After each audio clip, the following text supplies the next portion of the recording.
नमस्कार, स्वागत है आप सभी का। मैं हूं आप सभी के साथ राखी। आज फिर आ चुकी हूं एक नए विषय के साथ। विषय नया नहीं है, इस विषय पे हम पहले भी कई बार बातचीत कर चुके हैं और एक्सपर्ट्स की राय ले चुके हैं। जी हाँ, मैं बात करने जा रही हूं एक बार फिर मेंटल हेल्थ के बारे में। और इस विषय पे बातचीत करना बहुत ज़रूरी है क्योंकि ये विषय ही काफ़ी गंभीर है। क्योंकि हम अक्सर देखते हैं कि कई बार हमें नहीं समझ में आता कि हमें कहीं ना कोई मेंटल हेल्थ इशू हो रहा है, तो इसको हम और बेटर वे में कैसे समझ सकते हैं, एक बार फिर इस विषय पर चर्चा करेंगे। इस कार्यक्रम के तहत मेरे साथ जुड़ने जा रही हैं पूर्णिमा तिवारी, जो कि मेंटल हेल्थ काउंसलर हैं, तो उनसे बातचीत करेंगे। तो पूर्णिमा जी, बहुत बहुत स्वागत आपका आज के कार्यक्रम में। Thank you ma'am. तो पूर्णिमा जी, सबसे पहले बात करते हैं मेंटल हेल्थ। तो इसको कैसे हम आसान भाषा में समझ सकते हैं? मेंटल हेल्थ बेसिकली अगर जैसे रोज की लाइफ में आप हैं, लोग मेंटल हेल्थ को ऐसे रिलेट कर लेते हैं कि अगर किसी की मेंटल हेल्थ ठीक नहीं है तो वो पागल है, ऐसा समझ लेते हैं। ये बहुत बड़ा स्टिग्मा हमारी सोसाइटी में है। और मेंटल हेल्थ को अगर हम डिफाइन करें तो इस तरह से है कि अगर हम अपनी डेली लाइफ की एक्टिविटीज़ को करते हुए भी स्ट्रेस में रहते हैं, परेशान रहते हैं, या हमें कोई शारीरिक समस्या नहीं है फिर भी हम बहुत थका थका सा महसूस करते हैं, हम बहुत दुखी रहते हैं, हमारा कहीं जाने का मन नहीं करता, तो इसका मतलब कहीं ना कहीं हमारे मेंटल हेल्थ के एस्पेक्ट पर कोई इशू हो रहा है। जी पूर्णिमा जी, जैसे कि अभी आपने बोला कि कई बार हम फील नहीं करते, हमें लगता है कि हम बिल्कुल स्वस्थ हैं, उसके बावजूद कोई ना कोई इशू चल रहा होता है। जैसे अभी हम इंटरव्यू से पहले भी बहुत देर से हम लोग बातचीत कर रहे थे इसी बारे में, मेंटल हेल्थ के बारे में, और मैं आपसे अपने बारे में काफ़ी कुछ डिस्कस कर रही थी। तो मैं चाहूँगी कि हम ऑन माइक भी उसके बारे में डिस्कस करें, ताकि लोगों को, मुझे लगता है कि मैं जिस प्रॉब्लम नहीं कहूँगी, हो सकता है मेरे अपनी खुद की थिंकिंग हो या प्रॉब्लम है नहीं है, वो तो आप ही बताएंगी। हो सकता है वो बातें सुनने के बाद लोग अपने आपको भी उस चीज़ से रिलेट करें। जैसे कि हम बात कर रहे थे कि अब मुझे ऐसे कोई प्रॉब्लम दिन भर में नहीं रहती है, मेरा दिन भी बहुत अच्छा जाता है। सबसे बड़ी बात कि मुझे लगता है कि मेरी जो नींद है वो भी प्रॉपर है। मैं 10 से 6 बजे तक प्रॉपर नींद लेती हूँ, मेरी रात में नींद टूटती भी नहीं है। लेकिन उसके बावजूद कई बार ऐसा लगता है कि हाँ, लेजीनेस हो रही है, काम करने का मन नहीं कर रहा, और बस ज़बरदस्ती बस आप अपनी बॉडी को चला रहे हैं। तो क्या ये भी एक मेंटल हेल्थ का इशू ही इसे मान सकते हैं? हो सकता है, बिल्कुल हो सकता है। देखिए, अगर ऐसा लेजीनेस रह रही है तो कहीं ना कहीं हो सकता है इसका कोई फिजिकल एस्पेक्ट भी हो। बिल्कुल। अगर हम प्रॉपर चेकअप्स कराने के बाद भी हमें लग रहा है कि सारी चीज़ें फाइन है, सारे रिपोर्ट्स नॉर्मल हैं, तब हमें फिर इसको नॉर्मल नहीं समझना चाहिए। हमें इसको समझना चाहिए कि मेंटल हेल्थ से रिलेटेड कोई इशू हो रहा है। क्या चीज़ें हो सकती हैं? आपने बोला नींद प्रॉपर आती है, आपने मुझे बैक ऑफ द कैमरा ये भी बताया कि 7-8 घंटे सोने के बाद भी बट आपको ड्रीम्स बहुत आते हैं। हाँ जी। तो अगर हमें ड्रीम्स बहुत ज़्यादा आ रहे हैं तो इसका मतलब, देखिए, नींद जो होती है उसके 4 से 5 अलग अलग सेगमेंट्स होते हैं, बोल सकते हैं, ट्रांजिशन पीरियड होते हैं, जिसमें हम 2 चीज़ों की अगर बात करें तो रैपिड आई मूवमेंट और नॉन रैपिड आई मूवमेंट होता है। उसमें क्या होता है, जो रैपिड आई मूवमेंट है हमें उसमें सबसे ज़्यादा सपने दिखाई देते हैं। Okay. Non rapid eye movement में हमारी डीप स्लीप होती है। आपने बोला आपको सपने बहुत ज़्यादा आते हैं, तो कहीं ना कहीं आप डीप स्लीप में शायद बहुत कम देर के लिए जाते हैं, इसलिए जो प्रॉपर बॉडी को रिलैक्सेशन चाहिए होता है वो नहीं मिल पाता है, इसलिए आप हल्का थका हुआ या ऐसा महसूस करते हैं सुबह। तो उन ड्रीम्स को हम कैसे कंट्रोल कर सकते हैं? क्योंकि मुझे नहीं लगता कि सपने आपके कंट्रोल में हैं। आप सोएंगे तो सपने भी आपको आएंगे। इवन मैंने कई लोगों से भी बात की इस बारे में, तो मेरी बात सुन के जब मैं उनको ये बोलती हूँ कि मेरे को डेली सपने आते हैं, तो कई लोग हंसे भी इस चीज़ को सुन के कि यार ऐसे कैसे हो सकता है, डेली किसको सपने आते हैं? तो मैंने कहा नहीं, मुझे डेली सपने आते हैं, और मुझे ऐसा फील होता है कि जब मैं बहुत ज़्यादा नींद में जाती हूँ तभी मुझे सपने में आते हैं। तब मुझे लगता है कि हाँ, मैं तब सो रही हूँ। ये तो फिर तो वैसे तो लगता है कि मैं सोई ही नहीं हूँ, गहरी नींद आई है तभी सपने आए हैं। ये बहुत बड़ा पॉइंट मैम आपने बोला। आपने कहा वैसे मुझे लगता है कि मैं नहीं सोई हूँ, और जब मैं सोती हूँ तब मुझे सपने आते हैं। तो जो आपको लगता है नहीं सोई हूँ, आपने मुझे बताया भी था कि जैसे मेरे आसपास लोग हैं, कौन क्या बोल रहा है मुझे सब समझ आ रहा है, वो ट्रांजिशन चल रहा होता है हमारा नींद में जाने के लिए। तो उस टाइम पर ड्रीम्स नहीं आते। कई बार थोड़ी बहुत ल्यूसिड ड्रीमिंग किसी को होती है, फ्लैशेस आ जाते हैं, वो अलग चीज़ है। बट अगर आपको ड्रीम्स आ रहे हैं और आपको लग रहा है ये गहरी नींद है, तो इसका मतलब आपका ज़्यादातर जो नींद का समय है वो रैपिड आई मूवमेंट वाले फेज में रहता है, तो डीप स्लीप आपकी नहीं हो पाती है। ओके तो हम इसको कैसे कंट्रोल कर सकते हैं? जैसे मैंने पहले भी कहा कि ड्रीम्स तो हमारे कंट्रोल में ही नहीं है, लेकिन अगर ऐसी ड्रीम्स आते रहेंगे तो आपका कहना ये है कि हो सकता है कि हम प्रॉपर रेस्ट में भी नहीं जा रहे हैं, तो कैसे फिर हम इसको ओवरकम कर सकते हैं? आप रात में जब सोने के लिए जाएं तो प्रॉपर स्लीप हाइजीन रखें, जिसमें कुछ चीज़ें होती हैं। आप जब सोने के लिए जाएं उसके 1.5 से 2 घंटे पहले आपने खाना खा लिया हो, थोड़ा बहुत आप वॉक कर ली खाने के बाद, और 1.5 से 2 घंटे तक आपको किसी भी तरह की मोबाइल स्क्रीन, तेज़ रोशनी या फिर तेज़ साउंड, इन सब चीज़ों से खुद को दूर रखना होता है। जब आप सोने के लिए जाएं तो मतलब वॉशरूम होकर, पानी वानी पीकर, मुंह ठंडे पानी से धोकर, ये सारी चीज़ें करके फिर आप सोने के लिए जाएं। जब हम सोने जाएं और हमें ऐसा लगता है कि फ़ोन हमारे पास बहुत ज़्यादा हम यूज़ करते हैं, कई बार ऐसा हो जाता है कि हमें नींद नहीं आ रही, अगर थोड़ी देर तक हम फ़ोन उठा लेते हैं, फ़ोन देखने लगते हैं, लेकिन हमें वो चीज़ नहीं करनी होती है। उस टाइम पर हमें सोने की ही कोशिश करनी है, भले ही हमें नींद ना आ रही हो। ओके हमें क्या करना है, फ़ोन को अगर ऐसा है कि नहीं कंट्रोल कर पा रहे तो जब सोने के लिए जाएं तो फ़ोन को किसी दूर टेबल पर रख दें, किसी दूर जगह पर, किसी शेल्फ में रख दें अगर हमें ज़रूरत बहुत ज़्यादा नहीं है तो। और जब सोने के लिए जाएं आंखें बंद करके डीप ब्रीथ करें, लंबी गहरी सांस लेना फिर छोड़ना, इनहेल एक्सहेल, इस तरह से।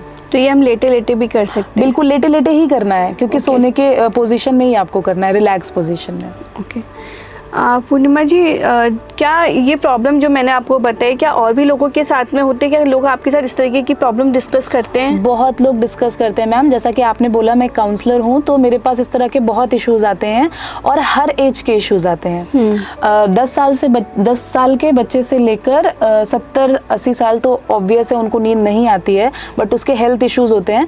लेकिन 40 ईयर्स तक, छोटे बचपन से लेकर 40 ईयर्स 45 ईयर्स तक के लोगों को नींद के इशू रहते हैं, जो कि वैसे नॉर्मल नहीं माना जाता। ओके मतलब मैं ही अकेली नहीं हूँ जो ऐसा फील कर रही हूँ, मेरे साथ और भी लोग ऐसे बिल्कुल हैं। क्योंकि मैं ये बोल रही हूँ मेंटल हेल्थ की, जैसे हमने बात करी, आपने सिर्फ एक नींद की बात करी। नींद के पीछे, क्योंकि हम लोग मेंटल हेल्थ से रिलेटेड पॉडकास्ट कर रहे हैं, इसलिए मैं बता दूं बहुत सारी चीज़ें होती हैं। कई बार ऐसा होता है कि हम ओवर थिंकिंग बहुत ज़्यादा कर रहे हैं, बहुत सोच रहे हैं। कई बार ऐसा होता है कि लाइफ में छोटे छोटे से किसी से बहस हो गई, किसी से लड़ाई झगड़ा हो गया, उस चीज़ के बारे में बहुत लंबे समय तक सोच रहे हैं। कई बार ऐसा हो गया कि हमें सेल्फ वर्थ नहीं समझ आती है, हमें अपनी बाउंड्रीज नहीं क्रिएट कर पाते हैं, हम ओवर गिविंग करने लगते हैं, और इन सब चीज़ों के कारण हमारे दिमाग में वो एक स्टॉर्मिंग पोजीशन चलती रहती है जिसके कारण, क्योंकि हम बहुत ज़्यादा सोच रहे हैं, थॉट्स आ रहे हैं, फिर हमारी नींद जो है इंटरप्ट होती है। जी तो पूर्णिमा जी, बार बार नेगेटिव सोचना, मतलब हम नेगेटिव सोच रहे हैं, तो क्या ये भी एक मेंटल हेल्थ के दायरे में ही आता है? आता है। नेगेटिव थिंकिंग होना वो होता ही तब है जबकि या तो हमारे वैसे एक्सपीरियंसेस रहे हों, या फिर आजकल एक वर्ड बहुत ज़्यादा यूज़ होता है, गैस लाइटिंग। गैस लाइटिंग एक ऐसा टर्म है जिसको इस तरह से बोल सकते हैं कि जो हम नहीं हैं, नेगेटिव, हमारा वो एस्पेक्ट जो हमें लगता है पॉजिटिव है, बट हमारे आसपास कोई एक ऐसा व्यक्ति हो या कुछ ऐसे लोग हो जो हमें उस एस्पेक्ट को नेगेटिवली थिंक करने के लिए मैनिपुलेट करें, जी, उसको हम गैस लाइटिंग बोलते हैं। तो जब कभी ऐसा होता है तो हमारी थिंकिंग ऑटोमेटिकली अपने लिए नेगेटिव हो जाती है। बिल्कुल। पूर्णिमा जी, एक चीज़ और जानना चाहूँगी, ये सारे शायद मैं लाइव एग्जांपल या कुछ वैसे ही आपसे डिस्कस कर रही हूँ। कई बार ऐसा भी होता है, मैंने कुछ लोगों से बात की, या मेरा भी कई बार ऐसा होता है कि जैसे मैं बहुत ज़्यादा मोबाइल देख रही हूँ, मोबाइल देखते देखते फिर मैंने मोबाइल बंद भी कर दिया, लेकिन फिर भी दिमाग में कुछ कुछ चल रहा है और अचानक से आपको नींद भी आ जाती है। तो वो भी क्या एक मेंटल हेल्थ के उसमें ही आता है कि आप सोच रहे हैं बहुत ज़्यादा और फिर सोचते सोचते आपको नींद आ गई? देखिए, एक चीज़ तो ये भी होती है कि हमें एक टाइम पर सोना और एक टाइम पर जागना, अपने सोने और जागने का टाइम हमें सेम रखना होता है। हाँ जी। कभी क्या होता है कि हम सोने के लिए गए, अब मैंने आपको पहले भी बोला कि सोने के कुछ देर पहले फ़ोन हटा देना है, बट हम फ़ोन चला रहे हैं, हमें ऐसा लग रहा है कि हम फ़ोन चला रहे हैं, जबकि रियल में हमारा शरीर जो है वो सोना चाहता है, वो आराम चाहता है। लेकिन हम अपनी उस चीज़ को, अपनी उस नीड को साइड करके फ़ोन चला रहे हैं। दिमाग में तो थॉट्स जब तक आप जगोगे उसके कुछ देर बाद तक भी चलते ही रहेंगे। तो उस कारण से क्या होता है कि फिर जो फ़ोन, जैसे नहीं किसी के साथ चला रहे हैं, फ़ोन गिर गया और थॉट सोचते सोचते सो गए। और एक बात बता दूं, अगर आप सोचते सोचते सो रहे हैं तो आपका दिमाग और भी ज़्यादा मतलब अशांत रहता है। फिर जब आप सुबह उठते हो, कई बार ऐसा लगता है ना, सुबह उठे और हम सोए नहीं थे, बहुत थके थके से लगते हैं, वही थॉट्स भी कई बार बार बार दिमाग में, वही जो रात को सोचते हुए सोए हैं, वही थॉट उठते ही वही दिमाग में घूमने लगते हैं, वही थॉट आता है। मैं आपको बताऊं, फिलहाल एक पेशेंट का जिक्र कर लेते हैं। जैसे अगर आप डिप्रेशन की बात करें तो डिप्रेशन में फॉर एग्जांपल आज के टाइम पर जो लड़की लड़कियां उनका रिलेशनशिप का बहुत इशू रहता है। बिल्कुल। तो अगर रिलेशनशिप है, मान लीजिए किसी का किसी से ब्रेकअप हो गया, तब रात में जब सोने के लिए जाएंगे तो ऑब्वियस है जिस इंसान के साथ हम बात कर रहे हैं, इतना टाइम बिता रहे हैं, इमोशनली भी जुड़े हुए हैं, उसकी याद आएगी। याद करते करते रोते रोते सो गए और रात में जितनी बार आपकी नींद खुलेगी आपके दिमाग में वही थॉट चल रहा होगा। ठीक है, तो इसीलिए बोला जाता है, जो मैंने अभी आपको बोला डीप ब्रीथ करने के लिए, डीप ब्रीथ करने से हमारा माइंड रिलैक्स होता है, शांत होता है। और मैंने ये भी कहा कि सांसों पर ध्यान केंद्रित करना चाहिए।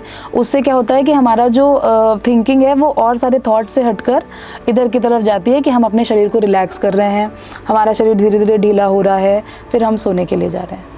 ओके, मतलब मेन चीज़ ये है कि अगर हम मेडिटेशन करते हैं, अपनी जो आपने बोला कि अपनी सांसों पर ध्यान केंद्रित करते हैं, डीप ब्रेथ लेते हैं, तो उससे हम काफ़ी हद तक अपने दिमाग को शांत रख सकते हैं और मेंटल हेल्थ को अपनी अच्छी रख सकते हैं। बिल्कुल रख सकते हैं। जैसे कि जो पेशेंट्स हैं ओवर थिंकिंग के आते हैं, तो उनको हम यही एडवाइस करते हैं कि आप ओवर थिंकिंग हो रही है, बहुत सारे लोग ऐसा बोलते हैं कि अभी हम इस बात पर डिस्कशन भी कर रहे थे कि हाँ, मत सोचो। लोग पर बोलते हैं कि है। क्यों जैसे घर पे भी बहुत सारे लोग बोलते हैं बच्चों को ज्यादा मत सोचा करो, अच्छा होगा अच्छा होगा। ठीक है, मोटिवेट करना अच्छी बात है, पर अगर हम किसी को ये बोल रहे हैं कि मत सोचो तो ऐसा कैसे पॉसिबल है? कैसे पॉसिबल है? बिल्कुल, क्योंकि कंट्रोल में ये चीजें नहीं है ना कि हम बैठे हुए हैं और हम कुछ नहीं सोच रहे हैं। हमेशा तो मेडिटेशन की ज़ेन स्टेट में भी हम नहीं रह सकते। हाँ। तो इसलिए जो थॉट्स आते हैं उनको हमें आप फॉलो करिए, अपने थॉट्स को फॉलो करना शुरू करिए। देखिए ये जहाँ तक जा रहा है क्या रैशनली वहाँ तक इस चीज़ की इम्पोर्टेंस है या नहीं है। धीरे धीरे जब आप ऑब्जर्व करेंगे आपको समझ आने लगेगा। बिल्कुल, मतलब वैसे मेंटल हेल्थ कोई बहुत छोटा टॉपिक नहीं है। मतलब एक चीज़ वही नहीं है कि डिप्रेशन या तनाव ही एक मेंटल हेल्थ नहीं है। अभी आज हमने कितनी सारी चीज़ें डिस्कस करी, बहुत सारी छोटी छोटी चीज़ें जिसकी ओर शायद हमारा ध्यान जाता ही नहीं है, वही आज चीज़ें हम लोग डिस्कस कर रहे हैं। इसके अलावा अगर हम बात करें, जैसे आपने वैसे तो क्या एज हमें बताई थी कि 10 साल से लेके और अपर एज तक लोग आपके पास आते हैं काउंसलिंग के लिए, तो सबसे मोस्ट कॉमन आपको उनके अंदर क्या प्रॉब्लम दिखाई दी?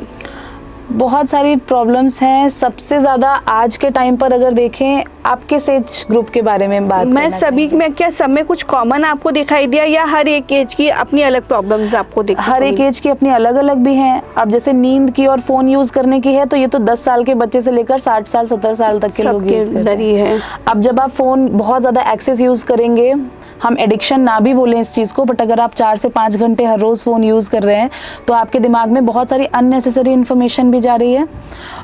आप रील्स स्क्रॉल करते हो तो उसमें पॉजिटिव और नेगेटिव दोनों तरह की इन्फॉर्मेशन आती हैं, कहीं ना कहीं हमारा ब्रेन उसको फीड कर रहा है।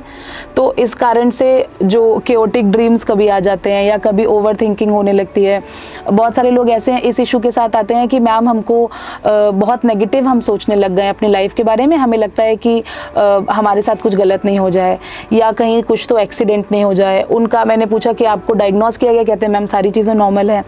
तो मैंने पूछा कि आप अपना रूटीन बताइए मुझे, तो उनका 4 से 5 घंटे का टाइम सिर्फ रील्स स्क्रॉल करने में जा रहा है। किस तरह की रील्स देख रहे हो मैम? जो युद्ध हो रहे हैं, जो वॉर हो रहे हैं वो देख रहे हैं, या फिर न्यूज़ बहुत ज़्यादा देख रहे हैं, बहुत एक्सेस न्यूज़ देखना। सॉरी टू से आपका नहीं वो तो होता ही है। जैसे हम लोग भी डिस्कस कर रहे थे कि दिन का टाइम जब ऑफिस में भी हमारा फ्री होता है, काम में लगे हुए हैं तो नहीं जाता ध्यान हमारा जनरली फ़ोन पे। जब फ्री बैठे होते तो हमें समझ ही नहीं आता क्या करें, तो ले दे के हमारे पास फ़ोन ही ऐसा लगता है कि आज के समय में हमारा साथी बन गया है। हाँ। और फ़ोन में भी क्या, या तो आप यूट्यूब चलाओगे या रील्स देखोगे, और रील्स देखेंगे तो उसमें हर तरीके की रील्स आती है जिन्हें हम स्क्रॉल करते हैं। तो मेरा भी कई बार ऐसा होता है कि काम नहीं है, बैठी हूँ तो घंटे घंटे 2-2 घंटे रील्स स्क्रॉल करते हुए निकलते हैं। उसका कारण ये है कि एक्सपेक्टेशन, एक रील हम देख रहे हैं, मज़ा नहीं आ रहा, स्क्रॉल कर लिया, नेक्स्ट आ गया। अब नेक्स्ट वाला पूरे 1 मिनट चलेगा।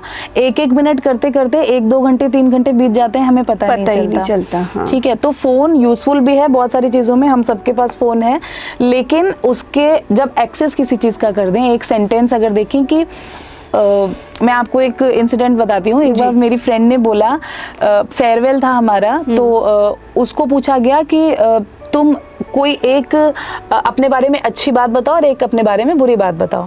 तो उसने ये बोला कि कोई भी चीज़ जिसको अगर एक्सेस कर दिया जाए तो वो ही हमारे लिए ख़राब हो जाती है, और अगर बैलेंस रहे तो वही हमारे लिए अच्छी रहती है। हाँ, ये बहुत अच्छी बात है। हाँ जी। कि अगर फ़ोन भी है तो यूज़फुल बहुत है, लेकिन अगर हम उसको एक बैलेंस्ड वे में यूज़ करें। जी बिल्कुल। पूर्णिमा जी, आज काफ़ी कुछ हमने बात करी, फिर नेक्स्ट सेशन हम फिर रखेंगे जिसमें और डिटेल में आपके साथ बिल्कुल। बातचीत करेंगे। बस मैं लास्ट में चाहूँगी कि आप हमारे लिसनर्स को, जो हमें समय देख रहे हैं, जो हमें सुन रहे हैं, उनको अपनी मेंटल हेल्थ को ठीक रखने के लिए कोई भी अच्छी सी टिप्स उनको ज़रूर दें। मेंटल हेल्थ को ठीक रखने के लिए एक तो ये कि पॉजिटिव अफर्मेशंस करना, मैं बहुत सारे लोगों को बताती हूँ और लोगों को हेल्प भी करता है ये। पॉजिटिव अफर्मेशंस करना मतलब कि हर रोज़ हम पॉजिटिव स्टेटमेंट्स 2 से 3 अपनी सिचुएशन के हिसाब से, अगर हम स्टूडेंट हैं तो हम ये बोल सकते हैं कि I am capable enough to achieve good marks in my next exams, इस तरह की कुछ बातें, और अपने हिसाब से, अपनी सिचुएशन के हिसाब से बना सकते हैं। अगर हम बहुत परेशान हैं अपनी लाइफ में या हम ओवर गिविंग कर रहे हैं तो I am capable enough to peacefully create my boundaries from toxic people, इस तरह के कुछ कुछ पॉजिटिव अफर्मेशंस बोल सकते हैं। एक 4-4-4 ब्रीदिंग टेक्निक होती है जिसमें क्या है, हम 4 सेकेंड के लिए इनहेल करेंगे, 4 सेकेंड्स के लिए होल्ड करेंगे, 4 सेकेंड्स के लिए एक्सहेल करेंगे। इस चीज़ को हम सुबह उठकर भी फॉलो कर सकते हैं, रात में सोने से पहले भी फॉलो कर सकते हैं, और जब कभी भी हमें लग रहा है कि हम बहुत परेशान हैं या बहुत ज़्यादा गुस्सा आ रहा है तब भी हम इसको फॉलो कर सकते हैं। तो ये जो 4-4 वाली जो टेक्निक आपने बताई, तो ये हमें कितनी बार करनी होती है? देखिए, पहली चीज़ तो ये है कि इसको कभी भी अगर हम ब्रीदिंग करते हैं, ब्रीदिंग जो प्राणायाम जिसे बोलते हैं वो करते हैं, तो हमें उसमें गिनना नहीं चाहिए। ओके। क्योंकि अगर हम गिनेंगे तो हमारा कंसंट्रेशन उधर चला जाएगा। ओके। तो इसलिए हमें गिनना नहीं चाहिए। हम नॉर्मल ये देख लें, एक हमारे ब्रेन में भी इतना तो समझ आता है कि 5 से 10 मिनट कितनी देर में बीत रहे हैं। हम फ़ोन देख लें, अगर हमारे पास 5 मिनट का टाइम है तो हम उतनी देर में ब्रीदिंग अपना 4-4-4 के थ्रू करें। और अगर हमें स्टार्टिंग है, हमें समझ आ रहा है कि अभी हमें शुरू करना है, तो हम नहीं इस तरह से कर सकते, तो फिर आप 5 to 10 टाइम्स एक बार में कर सकते हैं। ओके, थैंक यू पूर्णिमा जी हमारे साथ जुड़ने के लिए। मैं चाहूँगी कि लास्ट में एक मैसेज भी आप हमारे लिसनर्स को दें। मैसेज ठीक है, एक मैसेज तो ये देना चाहूँगी कि अगर आप लोगों को अपनी मेंटल हेल्थ की फ़िक्र है और आप उसके बारे में कुछ अच्छा करना चाहते हैं, तो शुरुआत इस सेंटेंस से कर सकते हैं, माई mental health is my priority. मतलब जो मेरी मेंटल हेल्थ है, जो मेरा मानसिक स्वास्थ्य है, वही मेरे लिए सबसे ज़्यादा ज़रूरी है, सबसे ज़्यादा मुख्य है, तो मुझे उस पर ध्यान देना है। शारीरिक समस्याओं के बारे में तो सब लोग बात कर लेते हैं, बिल्कुल। मेंटल हेल्थ के बारे में कोई बात नहीं करता, तो खुलकर अपने लोगों से बात करें।